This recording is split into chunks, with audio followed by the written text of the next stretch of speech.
Bueno, buenas tardes a todos. Bienvenidos a la conferencia del doctor Eduardo Trentacoste. Para presentarlo, el doctor Eduardo Trentacoste es ingeniero agrónomo por la Universidad Nacional de Cuyo, magíster por la Universidad Nacional de Mar del Plata y doctor en agronomía por la Universidad Politécnica de Madrid. Se desempeña como investigador en el área de ecofisiología de frutales en la estación experimental INTA La Consulta. Sus líneas de trabajo están enfocadas en generar y adoptar estrategias de manejo de cultivos frutales para incrementar la productividad y sustentabilidad del sistema, buscando siempre la mecanización integral de tareas agrícolas. Es autor de un gran número de trabajos científicos publicados en revistas nacionales e internacionales y se desempeña activamente en la dirección de grupos de investigación y formación de estudiantes de posgrado. No. Buenas tardes a todos. Primero, antes de compartir la presentación, estoy muy agradecido por la invitación, la oportunidad de presentar una parte de lo que hacemos con ustedes. Y, bueno, espero que les interese. Voy a compartir la presentación. Muy Se bien, ve bien, Eduardo. ¿no? Usted tiene previsto 40 minutos de presentación. Cuando falten 5 para agotar ese tiempo, les estaré avisando. Genial. Bueno, el tema que voy a exponer es sobre la influencia del déficit hídrico de primavera en olivares súper intensivos y su efecto sobre el crecimiento vegetativo y la producción de aceite. Bueno, como comentaba Franco, actualmente trabajo en la experimental de La Consulta, en la provincia de Mendoza. Está ubicada a unos 120 kilómetros al suroeste de Mendoza capital. Y bueno, para empezar, me parecía que era, antes de irnos de lleno al tema, poner un poco de contexto de cuáles fueron las motivaciones del estudio del déficit hídrico de primavera y en qué sistema nosotros estuvimos trabajando. Bueno, lo primero es que el tema lo abordamos en olivares en seto. Olivares en seto son olivos que están conducidos, la copa, el canopeo, en una pared productiva continua, que no hay espacio entre las plantas, ¿sí? O sea, se diseñan para tener una pared continua que permita la cosecha continua. En general se usan dos tipos, se los pueden enmarcar dentro de dos tipos de olivares en seto. Unos setos que son de grandes dimensiones y que están adaptados a la cosecha con una máquina que se llama coloso, que son setos que tienen 4,5 metros de alto y 4 metros de ancho, y se usan densidades de plantación de 300 plantas por hectárea. Eso se conoce un modelo intensivo, de olivar intensivo. Y el otro modelo, que es con el que estuvimos trabajando, es un modelo de olivar súper intensivo, que se utilizan de 1.500 plantas a 2.000 plantas por hectárea, y ahí los setos, o la pared verde de las plantas, hay que formarlas para adaptarse al paso de una cosechadora tipo vendimiador. ¿Cuáles son las dimensiones que debemos mantener el olivar? De 2,5 metros de alto y 1,5 metros de ancho. Esas dimensiones en general están impuestas por la máquina cosechadora, ¿sí? Entonces, el primer desafío es un árbol de olivo, que en general tiene una expresión vegetativa muy grande, tratar de circunscribirla a una dimensión bastante estrecha, como les comentaba, de 2,5 metros de alto por 1,5 metros de ancho. Bastante más parecido a un espaldero de vid, quizás.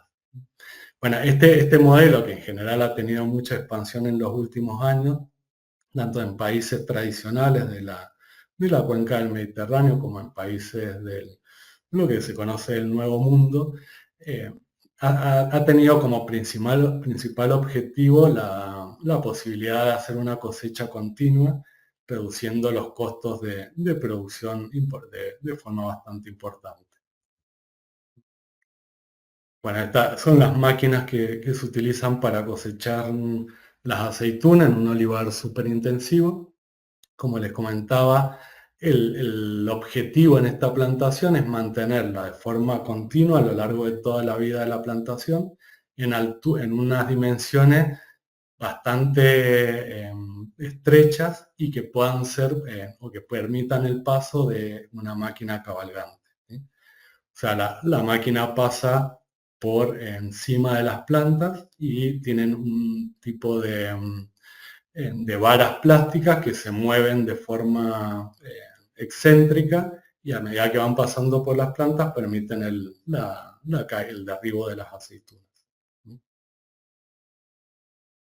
Bueno, eso desde la óptica o del Eduardo, enfoque. disculpe, Sí. ¿podría darle en ocultar al cartel que tiene abajo? Muy bien, gracias. Desde la óptica del manejo de la cosecha, pero también poniéndolos en la parte más de manejo del canopeo, las dimensiones del seto no solo tienen que cumplir con ciertos requerimientos de la máquina, sino que tienen que ser diseñadas con ciertos parámetros fisiológicos para asegurar que la productividad sea óptima. ¿Sí? Básicamente, si nosotros una plantación súper intensiva, eh, hacemos que las plantas no hacemos control del vigor y el canopeo crece de forma excesiva, lo que va a generar es un sombreo muy importante en las partes medias y bajas e interiores de la copa, haciendo que la productividad se caiga rápidamente. ¿Sí? Hemos hecho bastantes estudios para ver cuáles eran las dimensiones y el diseño óptimo de estas plantaciones y a los resultados que llegamos es que debemos tener, para tener una iluminación en todos los perfiles del canopeo, tanto en la parte externa como interna, que la altura de la canopia tiene que ser igual o muy similar a la distancia entre dos paredes de seto continuo. O sea, si mi altura que me permite la máquina es de 2,5 metros, la distancia entre dos paredes de seto también debe estar en 2,5 metros. ¿Sí? Manteniendo esta relación de altura, distancia de calle libre, como se la conoce en este tipo de plantaciones, aseguramos una buena iluminación en todas las posiciones de la copa. Nuevamente, para lograr esa relación, tenemos que tener cierto control de las dimensiones del seto.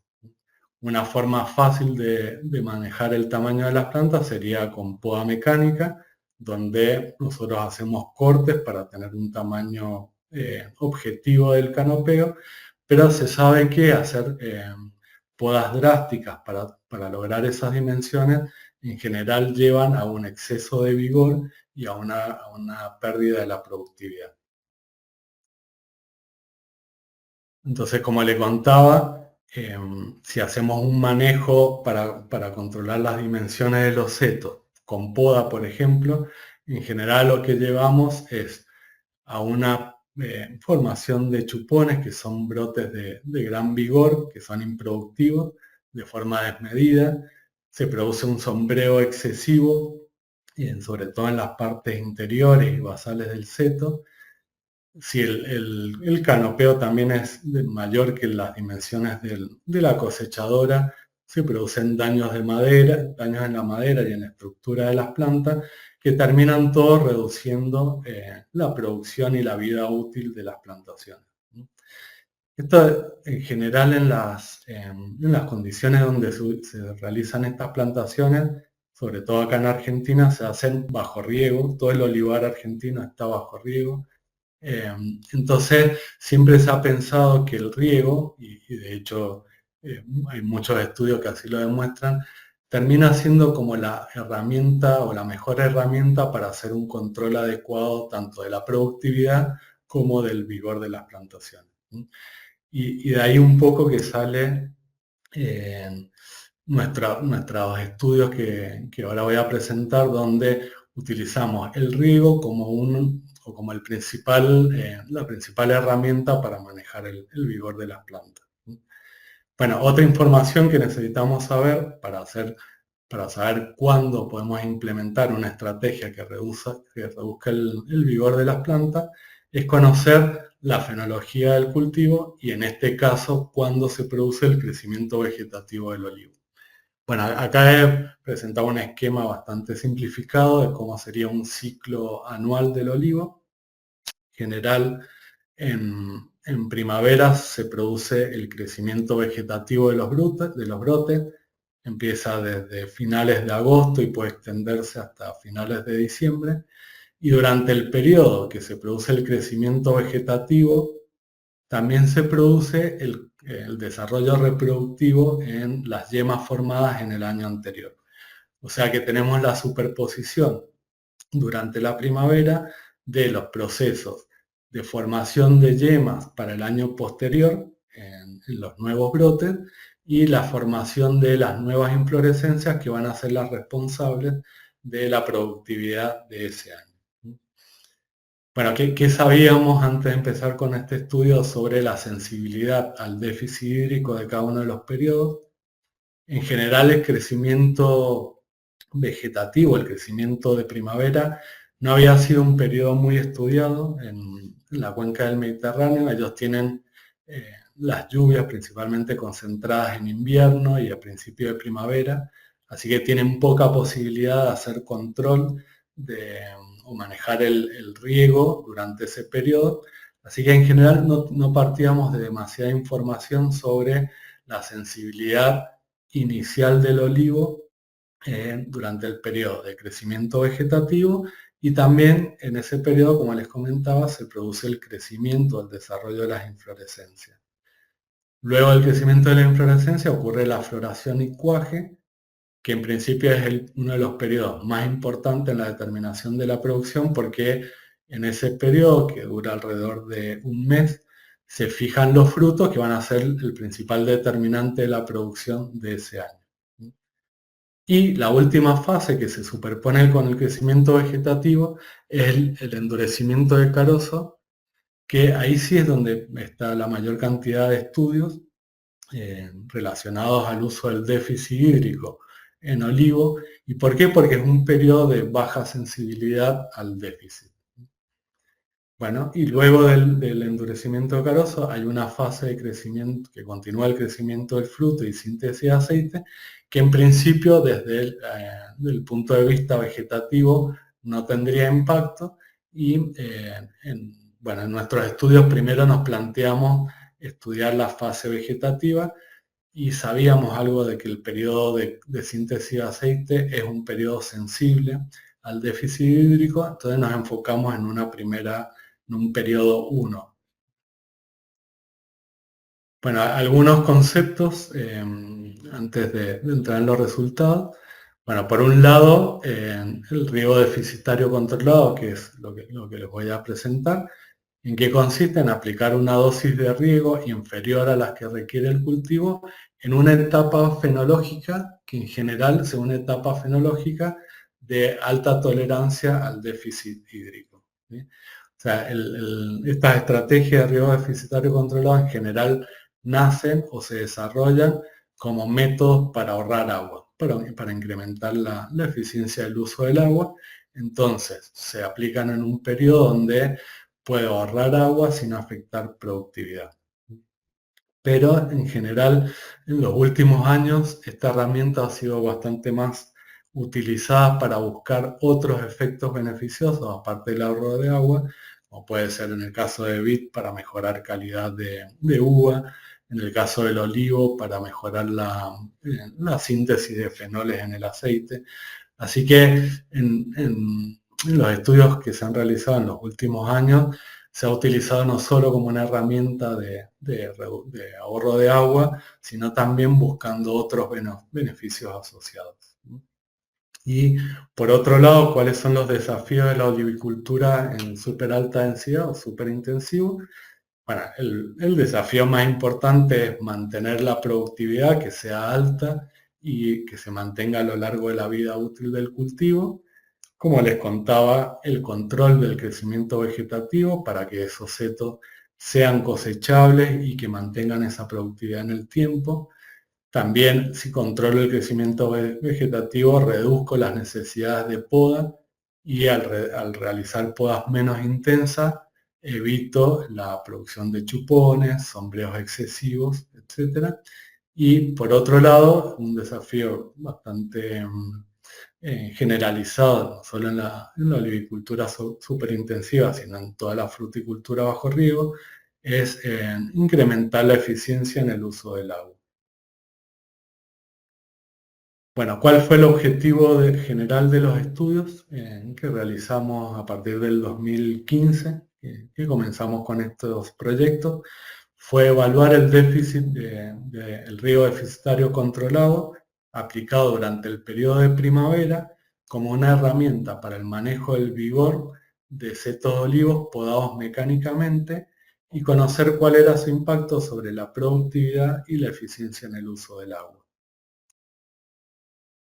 Bueno, la primera experiencia la comenzamos en el 2015 y lo prolongamos hasta el 2020 en olivares superintensivos en Cañada Honda, en la provincia de San Juan. Cañada Honda es una localidad ubicada en el sur oeste de San Juan y ha sido una de las localidades de mayor expansión de la olivicultura en la Argentina, y el olivar superintensivo ha sido uno de los modelos más implantados. Bueno, algunas características de esta localidad de Cañada Honda son climas áridos con precipitaciones anuales inferiores a alrededor de los 150 milímetros. Las temperaturas medias en el periodo del ciclo de cultivo rondan los 20 grados. Son suelos profundos y con textura de franco a franco arenoso.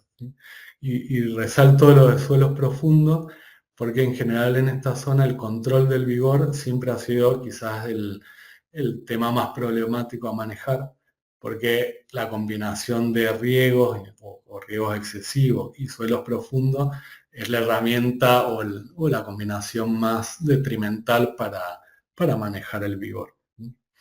Bueno, que en Los Setos, esta era una finca comercial de setos superintensivos con distancia entre filas de 3,75 por 1,50 m y se realizaba una poda en una de las caras del seto en años alternos, o sea, un año se podaba una cara, al otro año la otra cara.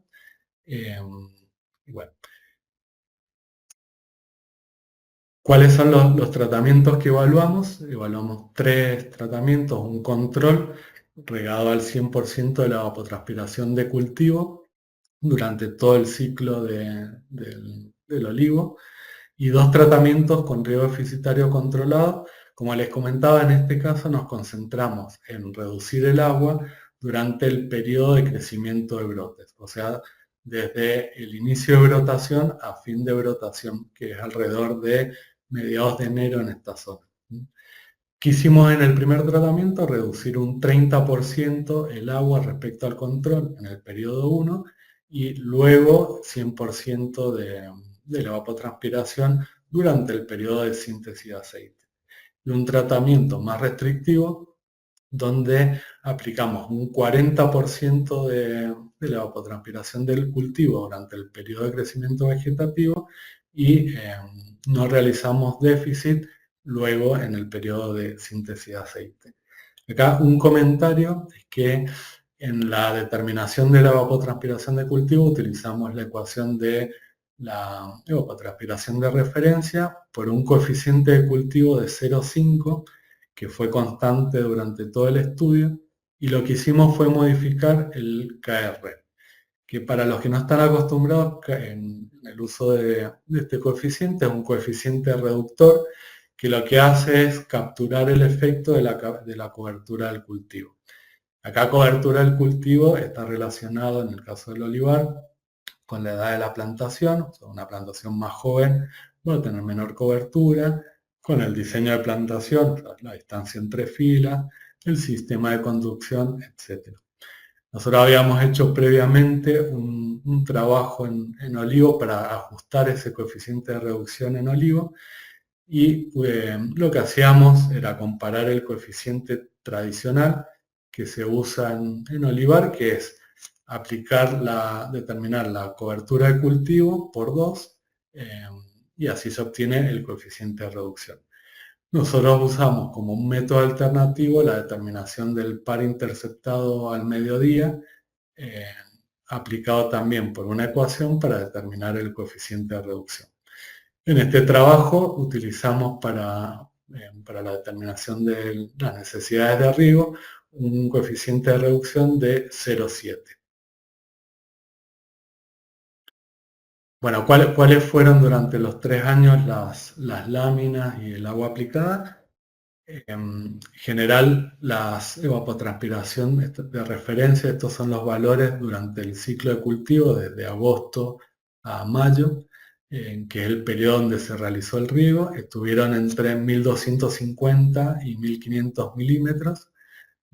Se aplicó, como les comentaba, en el control aproximadamente 350 milímetros de agua a 500 en la última temporada, y con los tratamientos deficitarios se permitió un ahorro total durante todo el ciclo del 17 al 18% con el tratamiento más suave, y del 33% al 35% en el tratamiento más deficitario. Bueno, nada más un comentario, estos son los valores de precipitación efectiva. En general se usa como ecuación las precipitaciones mayores a 12 milímetros, esas son las tenidas en cuenta, y los milímetros por encima de esas precipitaciones se le afectan por un coeficiente de 0,8. Bueno, nosotros ¿qué utilizamos? Por un lado determinamos las láminas de riego con una ecuación basada en la evapotranspiración de referencia, y utilizamos como indicador para saber si realmente las plantas están bien regadas o presentan déficit hídrico, el potencial hídrico de tallo. Básicamente es una medida en la planta para conocer cuál es el estado hídrico en general de la planta. El potencial, mientras más negativo, quiere decir que la planta está generando una mayor o está en una condición más deficitaria. Bueno, como se ven en estos gráficos, cada uno de los cuadros representa uno de los años de estudio. En general, el potencial hídrico empieza menos negativo con el inicio del ciclo, va disminuyendo en la primavera y después se mantiene bastante estable durante el verano y principio del otoño. El patrón en general está dado por la demanda o el DPB, y asociado claramente a la temperatura. Si ven el color rojo y en amarillo son los tratamientos deficitarios, y en color verde el tratamiento control. El tratamiento control se mantuvo en primavera en potenciales promedios de 1,2 megapascales negativo, y después durante el periodo de síntesis en potenciales de menos 1,3.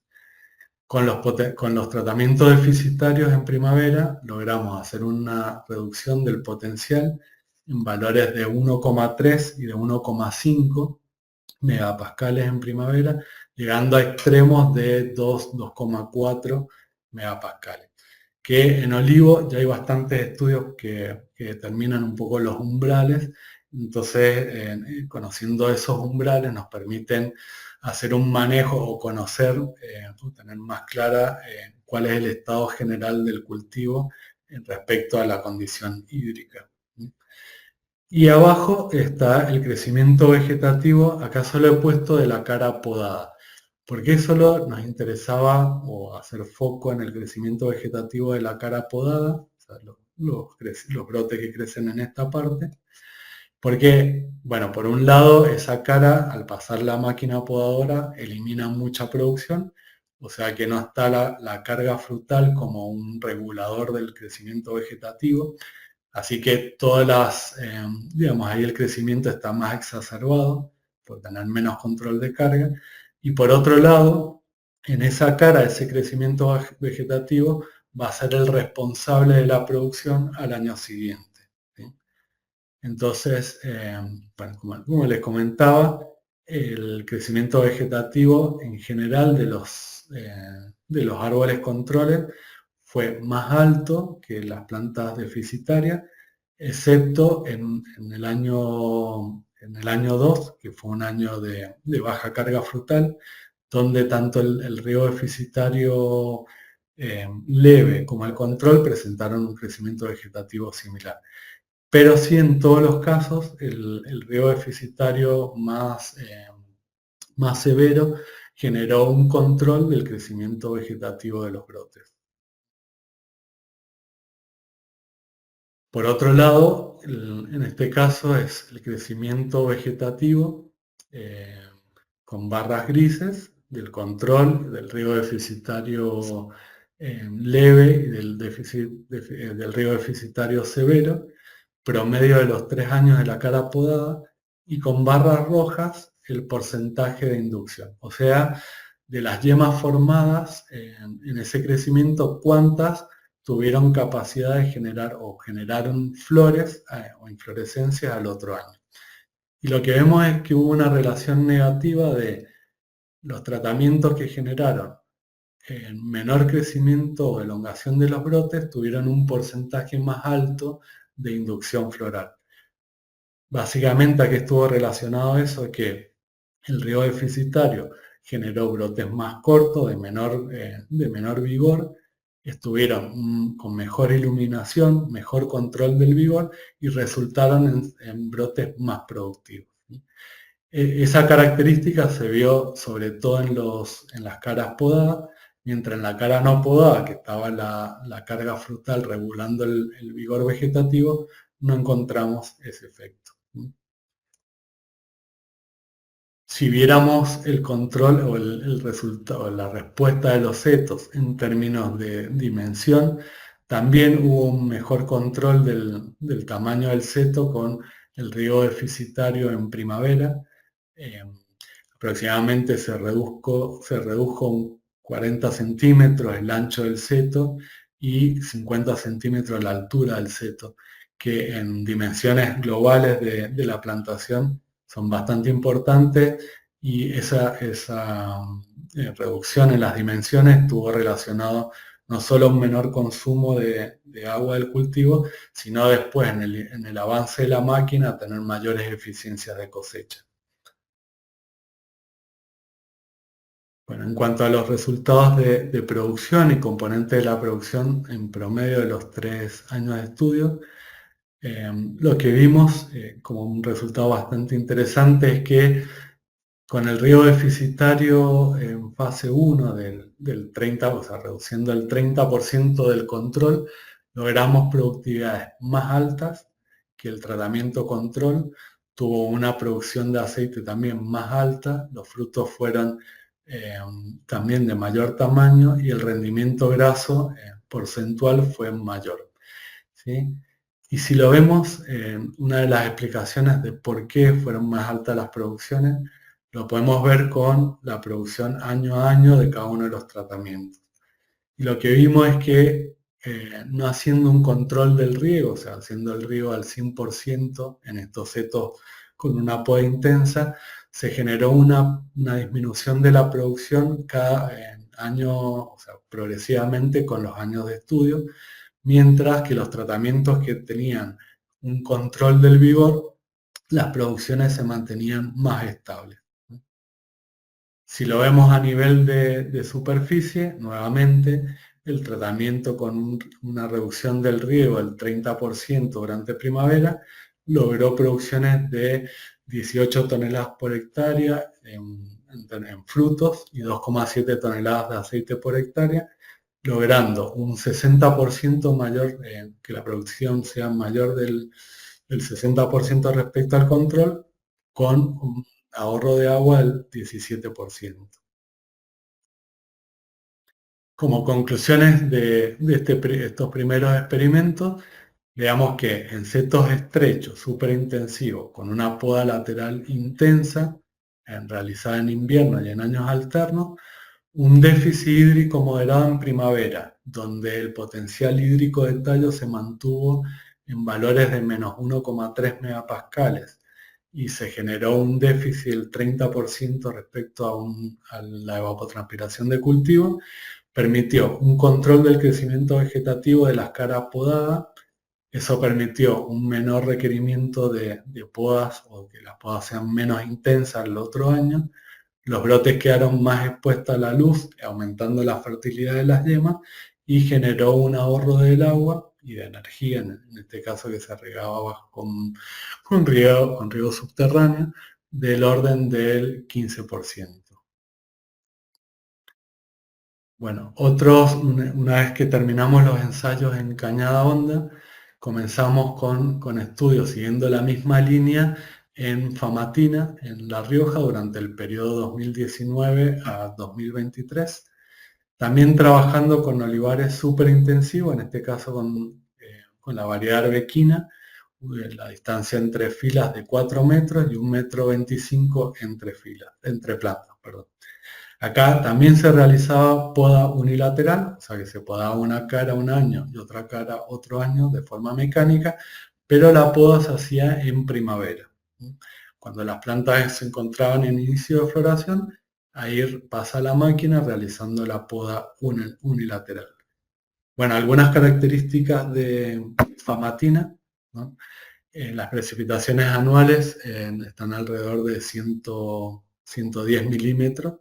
La temperatura media para el ciclo de cultivo de agosto a mayo de 22 grados, una condición de mayor temperatura que Cañada Honda. Y acá una característica bastante diferencial a los ensayos de Cañada Honda es que eran suelos franco-arenosos, muy pedregosos y someros, de baja profundidad. Así que de partida acá el control del vigor debería ser a priori más fácil que una condición como la de Cañada Honda con suelos más profundos.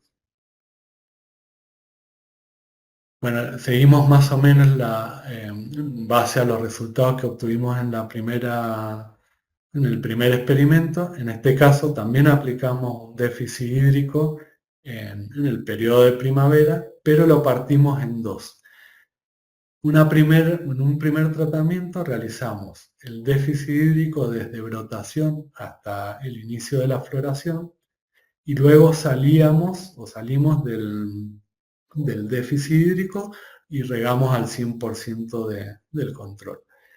En otro tratamiento esperamos que ocurriera el periodo de floración, que sabíamos que era crítico y que en esta condición de suelos someros, donde la planta podía entrar en un déficit muy rápido, podía ser perjudicial para la productividad, y esperamos que pasara el periodo de floración, que como les comentaba era de un mes, y ahí comenzamos a realizar otro tratamiento de déficit del 50% hasta el final del crecimiento vegetativo.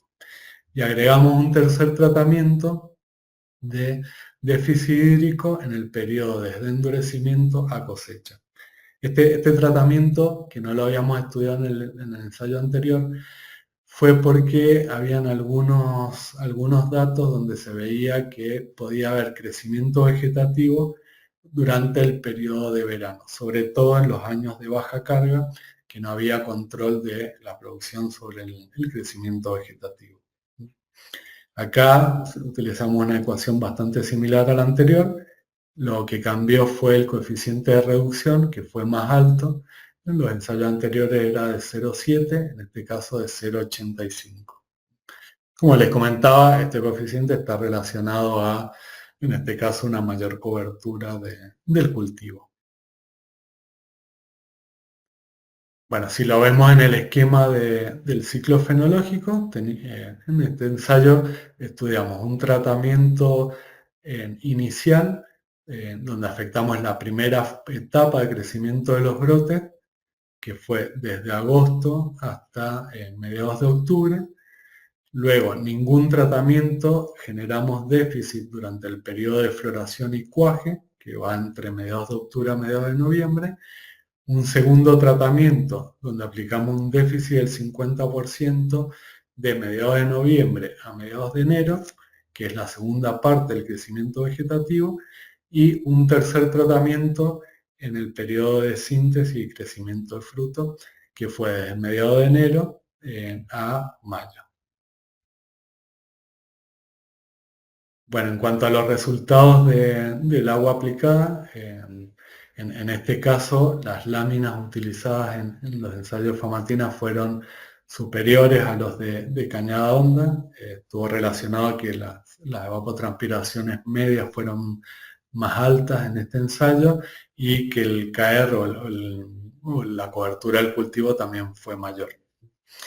El orden de los ahorros de agua, acá los déficits fueron en periodos más cortos que los primeros ensayos y estuvieron en el orden del 11% al 16-17% para el periodo de déficit 3. Pero si solo miramos el déficit inicial en la etapa de prefloración, el ahorro de agua estuvo en el orden del 11 al 13%. Un dato interesante en este ensayo es que trabajamos en los 3 años de estudio, con 2 años de muy alta carga, que fue el primer y tercer año, y un segundo año de muy baja carga frutal, que la carga frutal afecta el crecimiento vegetativo y en consecuencia también afecta las necesidades de riego. Si lo viéramos en términos de potencial hídrico de tallo, similar a lo que les mostraba el primer ensayo, digamos, en general encontramos potenciales más bajos cuando se iban produciendo los distintos tratamientos de déficit, y en el caso del último año, el tratamiento que estuvo sometido a déficit tardío con una alta carga frutal tuvieron potenciales negativos muy bajos. Esto, si bien en esta presentación no vamos a hacer foco en este tratamiento, pero claramente una estrategia deficitaria tardía en condiciones de alta carga puede llevar a condiciones de estrés medios a severos. Si vemos el crecimiento vegetativo, acá han puesto las dimensiones de los setos, que en definitiva son un poco las características que nosotros necesitamos manejar para el paso de la máquina y para mantener la buena iluminación de las posiciones del seto.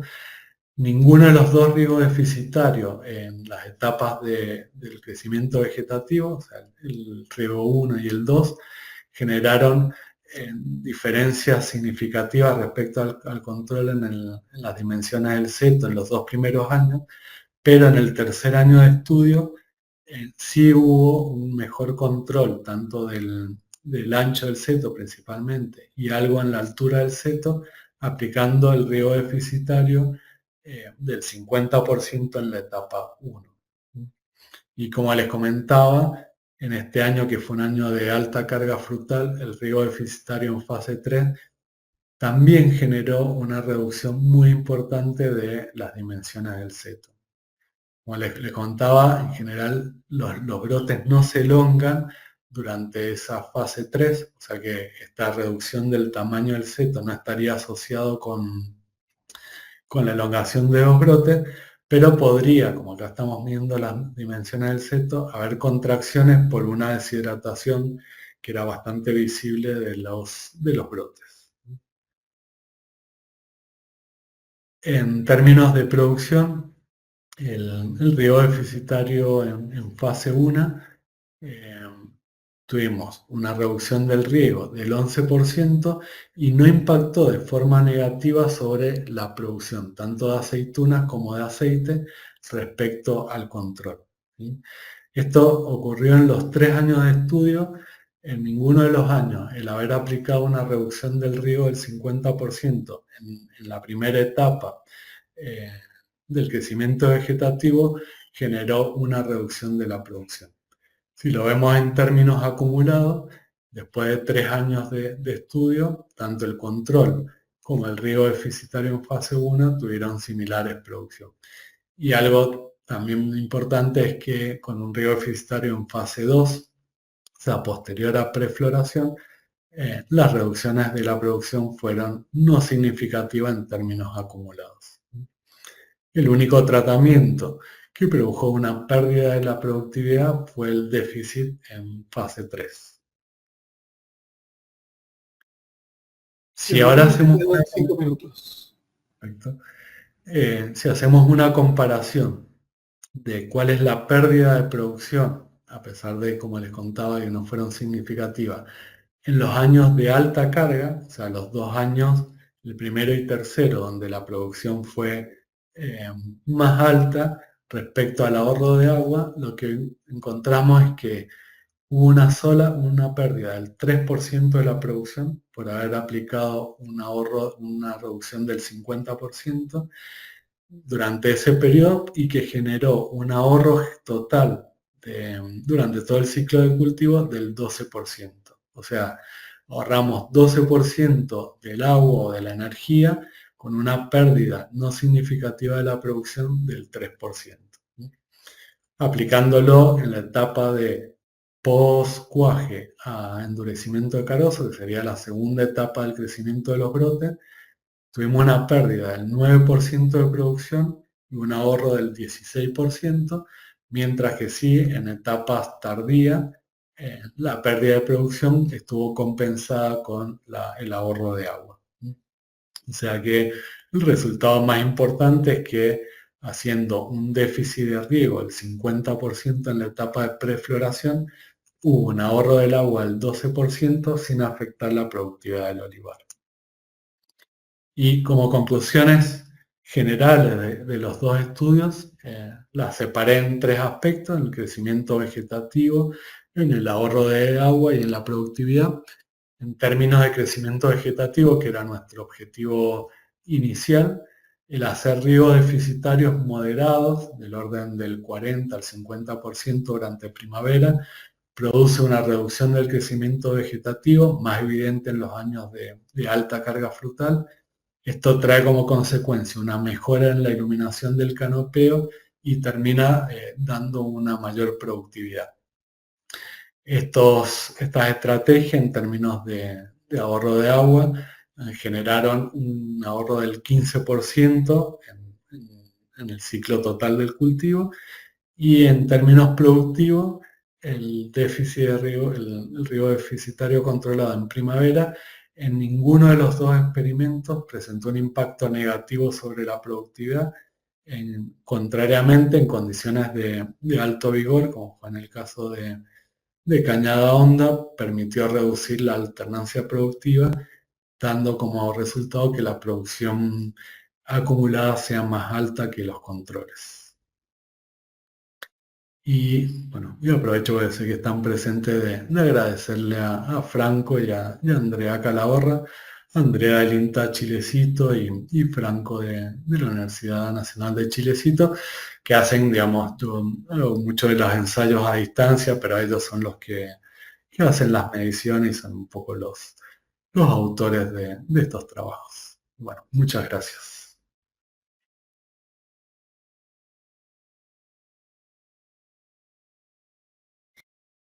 Muchas gracias, Eduardo. Bueno, las preguntas que quieran revisar, el chat está abierto para todos los asistentes. Por ahora no hay ninguna.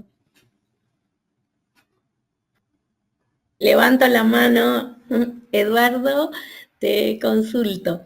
¿Están haciendo algunas determinaciones de temperatura del dosel, de los setos, como indicador para trabajar con algún índice tipo temperatura de infrarrojo y manejar el riego o no? Especialmente en el contexto de cambio climático, ¿no? Y que las temperaturas están subiendo bastante, ¿no? Y afectan. Bien, muchas gracias por la pregunta. En los primeros ensayos hicimos como algunas pruebas bastante desordenadas, digamos, de hacer con puntero láser y relacionarlo con temperatura de aire y con potencial hídrico, y no teníamos buenas correlaciones. Así que lo probamos 2 años y con mediciones puntuales sobre el canopeo no habían buenos ajustes, y claramente teníamos que dar el salto a mediciones más de canopeo general, o sea, de imágenes. Y ahora en los ensayos que estamos realizando en Famatina, sí estamos dando el salto de hacer mediciones con imágenes satelitales, relacionando siempre el potencial, que es como el indicador más fiable del estado hídrico del cultivo con distintos indicadores de temperatura o de NDVI. Pero recién ahora estamos metiéndonos más en el tema de imágenes. Tiene una ventaja estas estructuras, que son viéndolas a nivel de plano, de superficie, o sea, una mirada cenital, son estructuras más homogéneas y se los manejan por parcelas bastante más grandes. Más o menos piensen que cada unidad experimental eran de 2 hectáreas. Todas las repeticiones se cosechan con máquinas, entonces nuestra unidad permite con el uso de imágenes tener mayor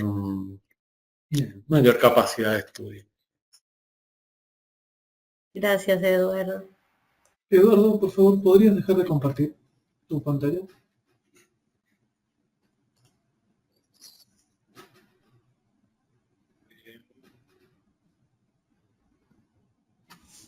Muy bien, muchas gracias.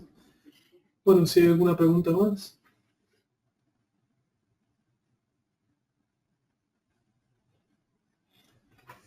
Parece que no. Bueno, entonces, Andrea, ¿estamos en condiciones de dar por finalizada la conferencia? Sí, le agradecemos a Eduardo por traernos todas estas experiencias tan enriquecedoras que ha trabajado en Mendoza, pero también en San Juan, La Rioja, y que está contribuyendo, ¿no?, al manejo del agua eficiente, sin perder calidad y pensando en sistemas que sean sustentables. Así que muchas gracias, Eduardo, por estar presente en este espacio. Muchas gracias. Me acaba de aparecer una pregunta. Hay una pregunta de Rocío Argañarás. Dice, muy buena presentación, Eduardo, felicitaciones. Quería saber si el tratamiento de déficit hídrico en Chilecito, antes de floración, produjo alguna modificación en la fecha o intensidad de floración. También quería saber si evaluaron si el déficit hídrico en cualquiera de los tratamientos ocasionó modificaciones en la calidad del aceite obtenido. Bueno, muchas gracias, Rocío. Somos todos, como hay muchos del sector, muchos conocidos, así que, bueno, me alegro que estés ahí, Rocío. Nosotros en los de Chilecito hicimos mediciones de intensidad floral y de fenología y no encontramos efecto ni sobre la fenología ni sobre ni la intensidad floral. De hecho, después en producción los tratamientos prefloración nunca afectaron, no afectaron la producción.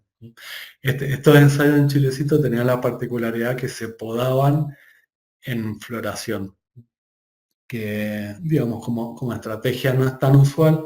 La empresa lo pensó por dos objetivos. Uno, en años, o sea, para escapar a las heladas, pensando de tomar la decisión en un año, supongamos que hubiera habido ocurrencia de una helada tardía, bueno, en ese caso manejar la poda en función de la floración, de la intensidad de floración actual. Pero bueno, en esos 3 años nosotros no encontramos ningún efecto sobre la fenología y la intensidad. Y en cuanto a calidad de aceite, en estos ensayos no medimos calidad. Yo, digamos, basado en otros estudios, los de San Juan sí medimos.